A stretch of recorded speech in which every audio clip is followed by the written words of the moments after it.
What's good, everyone? I'm going to show you how I produced my song Reasons. It's quite an old song.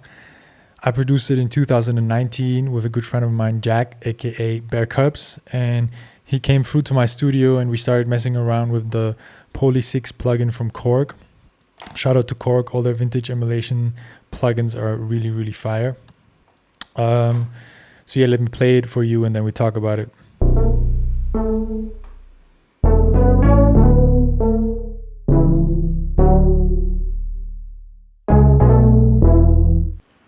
So it's actually two sounds playing on top of each other. We have the low bass sound with some CLA compression on it, some Echo Boy to give it some space. And yeah, that's pretty much it. Let me play you the low sound by itself.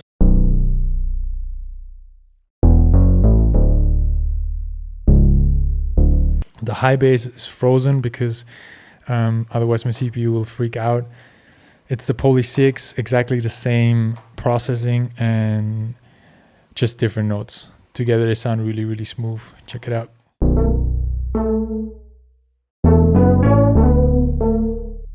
Just the low bass by itself, and then the high one just really brings it together. Okay, let's move on to the drums. There's a lot going on in the drums. Let me play it for you and then we'll talk about it.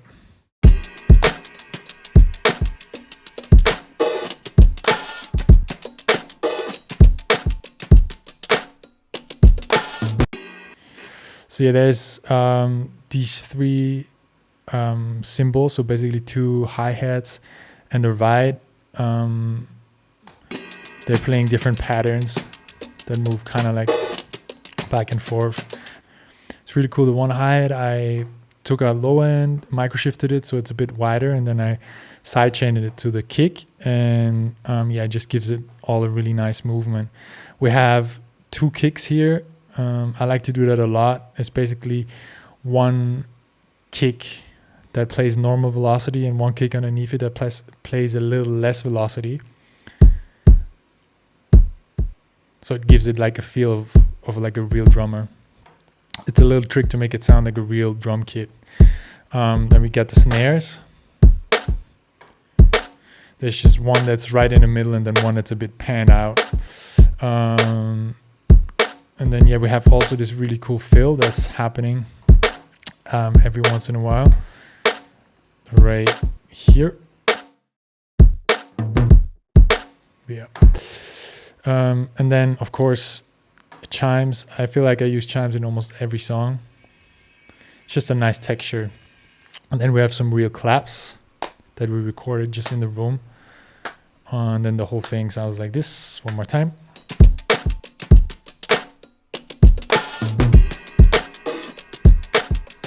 There's also some open hi-hats. Yeah, that's pretty much it. The bass and the drums together.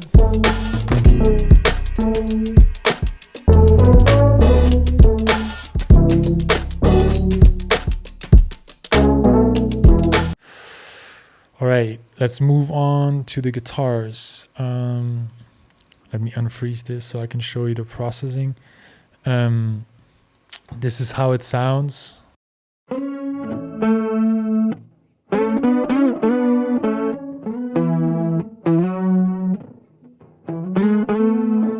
So there's this kind of like main guitar.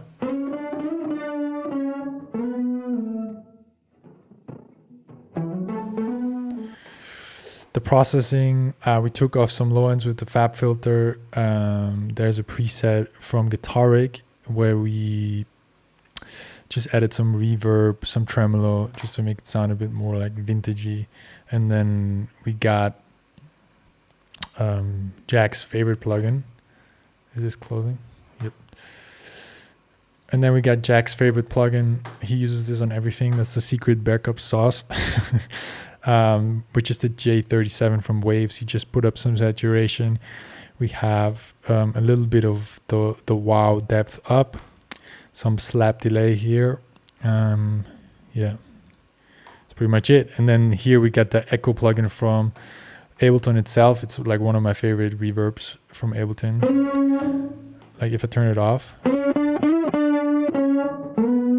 It's just a really, really nice reverb. Then we took off some lows, we took off some highs, and we boosted some mids. We added a chorus, there's a compression again, and then this plugin is very important, the little alto boy, which is basically adding like an octave up. And then we just drive the dry and wet a little bit, so it just adds, so you still have a little bit of the dry signal and a little bit of the wet signal. Let me show you without it. And then with it.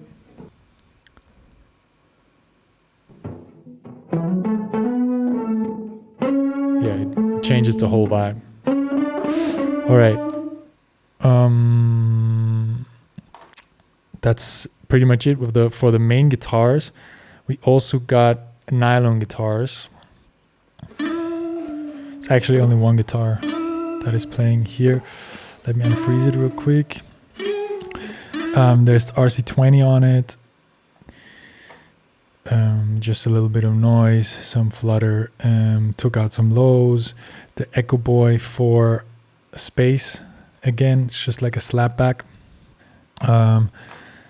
And yeah, then there's another nylon guitar that comes in later, actually kind of towards the end of the song. This is how it sounds. Different vibe, super, super, super cool. Again, taking out low end,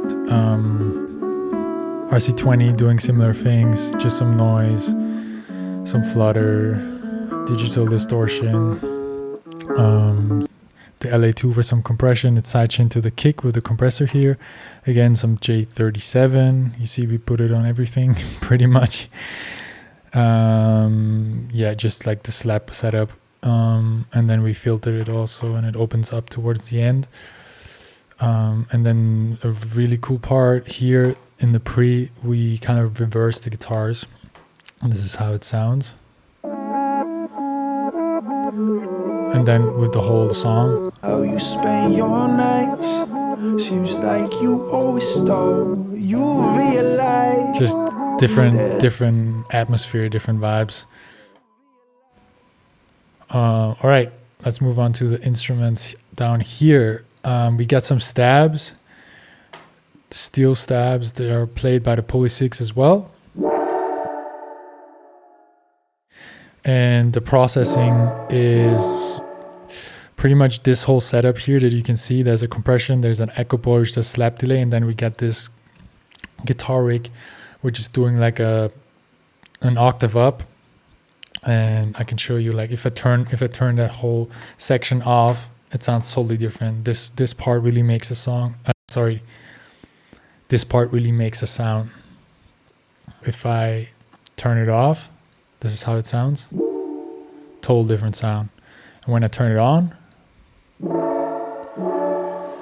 we took out some low end, and then I also put the BX on it, which is from Plugin Alliance. Well, actually it's from Brainworks, and I just used this stereo with this, the only knob I touched here, just making it wider. What else is on here? Yeah, that's it. That's the steel stabs. Then we have a piano here in the pre, just a Contact 5 piano. Then we got some steel drums here. They are from Chromophone. We already flattened them out. Basically just playing the same notes as the bass and the guitar. And then this is one of my favorite things here. It's just like some chimey textures that we played with the sound also from Contact, and then resampled. And it's just going left and right and just adds like a nice texture underneath these instruments. Let me play it all together.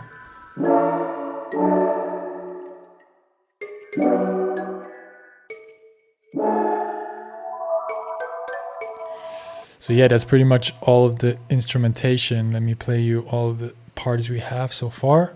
This is it all together. Now you can really hear those chimes I just showed you underneath. They really add some nice movement and texture to all of it.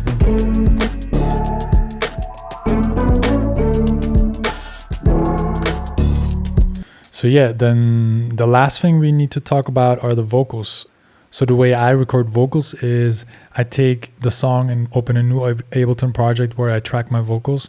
And then I have an analog chain in my studio, which consists of a preamp and a warm audio compressor, and my microphone, the Neumann TLM 103, which just gives my vocals already such a nice sound that I don't need a lot of processing. I just put a little bit of autotune on it and take off some of the low end. Yeah, let me show you here in the pre how the vocals sound. So tell me why you never talk about how you spend your nights. Seems like So yeah, you always start. you can see that there's not a lot of processing on here. There's only the fab filter. I'm taking out 200 hertz So tell me why. because I have quite a low voice, so this is really where a lot of frequencies happen. So I take it out so that there's more space, and then I just compress it again with the LA2. And then I have in this section, I have a few backing vocals that are playing left and So right and tell kind of me why. harmonizing. You never talk about how you spend your nights. Seems like you always stop. You realize that I can't deal with this at all. And then the chorus vocals, pretty much just similar processing, taking out low end with the fab filter. Here I've put on the Echo Boy as well. You see I use a lot of Echo Boy, especially this 30 IPS tape echo, just driving it a little bit. Kind of gives like the bathroom slap delay kind of vibe that I like a lot on my vocals. And then again, LA2 compression. This is how the chorus vocal sounds by itself. No, you need reasons to call me when you done. Yeah, and I'm sending it to this convolution reverb here. So that's where the reverb comes from. So the chorus vocals have actually 3 layers. There's also a lower vocal here, which is probably going to sound ridiculous by itself. No, you need reasons to call me when Yeah. you done. But I mean, together they make a lot of sense because it adds like a lower layer to it. This is how they sound together. No, You can hear the you lower need vocals. reasons to call me when you done. And then I also added like a higher one, which is basically just pitched up Echo Boy autotune. I like to tune my backing vocals a lot. So this is how they sound. This is also a setup I use a lot, just pitching it up 12 and going down 4 on the formants, and then just driving up the dry and wet almost all the way. Like if I would take it away, it's basically my vocals, but then and then all together. Is it my fault that when you gone, I'm stuck with my own damn thoughts? Say no. Then we got this like outro section where I'm singing the chorus just slightly different. I tried to create this kind of like dreamy outro. You need reasons to call me when you done. Is it my fault that when you gone? And then probably one of my favorite things about this tune is this little outro at the very end, where I'm just singing over the nylon guitars that I showed you earlier. This is how it sounds. City lights and it's cold past 5. Do you know I'm stoned this time? Paranoid, never sleep all night. You wouldn't notice why. So on the actual song that's released on streaming platforms, my vocals were pitched down, so it sounds a bit different. Yeah, I mean, this is kind of it, like the production. I would usually then I also mix my own songs, so I would take all of these, stem it out, so the drums, the bass, the guitars, the instruments, and the vocals separately, and open a new project. And then my mixing process is a hybrid between production and mixing, because I often find myself add a lot of things in the mixing process. So I add like creative stuff like delays and reverbs, which is quite obvious, but then I also sometimes pitch down my vocals, or maybe even record another vocal because I realize in the mixing, it still needs something, or I would add another instrument. So yeah, it's kind of like a hybrid mix production setup. And after that, I sent the song to mastering, and it's done. Yeah, that's pretty much it. Thank you so much for watching. I hope y'all learned something, and I could show you a little bit of how I go about working on a song and processing it and writing and yeah, all of that. Thank you so much for watching, and yeah, I hope you have a lovely day. Peace.